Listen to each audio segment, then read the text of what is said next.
Berapa harga untuk membeli dunia? Pertanyaan itu menggantung di udara Roma yang tebal oleh debu dan ketegangan pada senja di tahun 193 Masehi. Bayangkan Anda berdiri di bawah bayang-bayang tembok batu jaksasa Castra Pretoria. Udara dingin musim semi menusuk tulang, namun keringat dingin membasahi wajah para senator. Di atas benteng pertahanan itu berdiri sosok-sosok berlapis zirah besi yang memantulkan cahaya obor keemasan yang berkedip ditiup angin. Mereka bukanlah pasukan musuh yang sedang mengepung kota. Mereka adalah pasukan elit pelindung kaisar, Garda Pretoria. Di bawah kaki mereka, tahta paling berkuasa di muka bumi kini kosong, menyisakan sebuah keheningan yang memekakkan telinga setelah sang kaisar yang sah menghembuskan nafas terakhirnya. Ini bukanlah momen pergantian kekuasaan yang agung. Ini adalah detik-detik saat kesetiaan, kehormatan, dan fondasi peradaban ditimbang di atas timbangan pedagang asongan.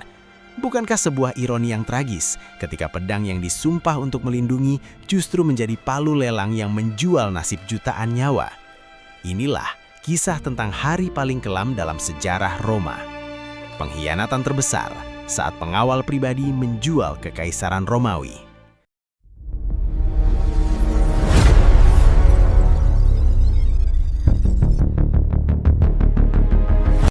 Kekaisaran Romawi, sebuah entitas raksasa yang membentang dari kabut tebal di daratan Inggris hingga ke padang pasir keemasan di Afrika, dibangun di atas darah, disiplin, dan hukum.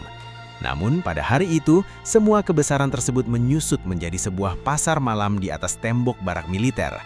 Garda Pretoria yang awalnya dibentuk oleh Augustus sebagai perisai tak tertembus bagi sang penguasa, telah bermutasi menjadi monster yang menentukan siapa yang berhak duduk di atas tahta. Ketika Kaisar Pertinax yang disiplin mencoba mengembalikan tatanan dan memotong kemewahan mereka, takdirnya disegel.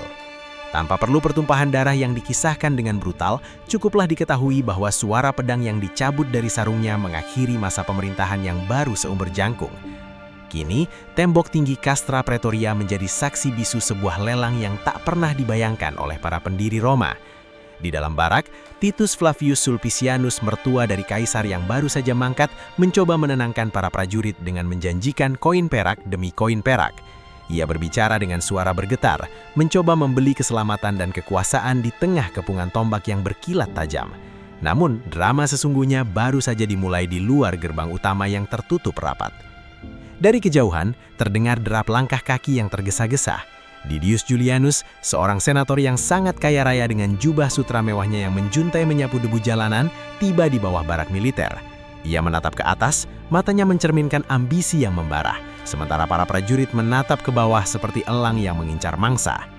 Julianus tidak datang membawa pasukan militer, ia datang membawa janji kekayaan yang tak terhingga. Mengetahui saingannya ada di dalam, Julianus mulai meneriakkan angka-angka penawaran ke udara yang dingin. Suaranya bergema menabrak batu bata dan perisai besi, memecah keheningan senja. Disinilah pelelangan kekaisaran itu meledak. Angka demi angka dilemparkan bolak-balik melintasi tembok batu tersebut. 20.000 sesterces untuk setiap prajurit, seru Sulpicianus dari dalam dinding. Julianus menolak untuk kalah, menaikkan suaranya, bertumpu pada gerbang besi yang dingin. Wajahnya memerah karena hasrat akan kekuasaan yang mutlak. Ia tidak hanya menaikkan tawaran sedikit demi sedikit, ia melompat jauh ke depan, menawarkan jumlah yang mengguncangkan nalar siapapun yang mendengarnya. 25.000 sesterces, teriak Julianus, suaranya melengking menembus ketegangan malam.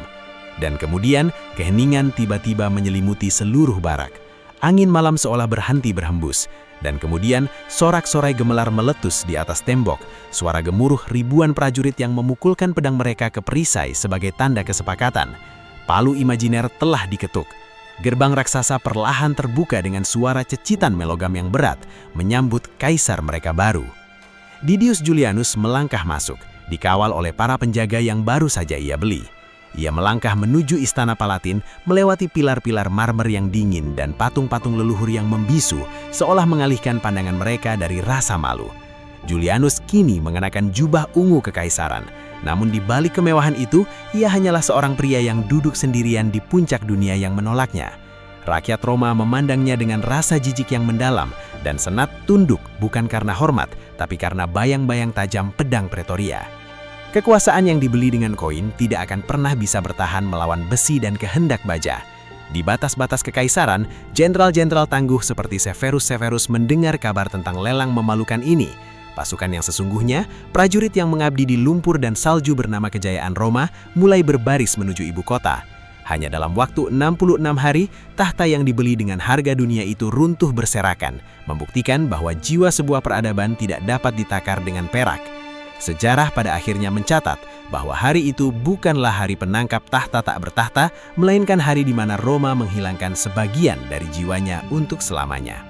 Thank you for watching. Jangan lupa like, comment, share, dan subscribe untuk terus mendukung channel ini. Sampai jumpa di kisah sejarah dunia selanjutnya.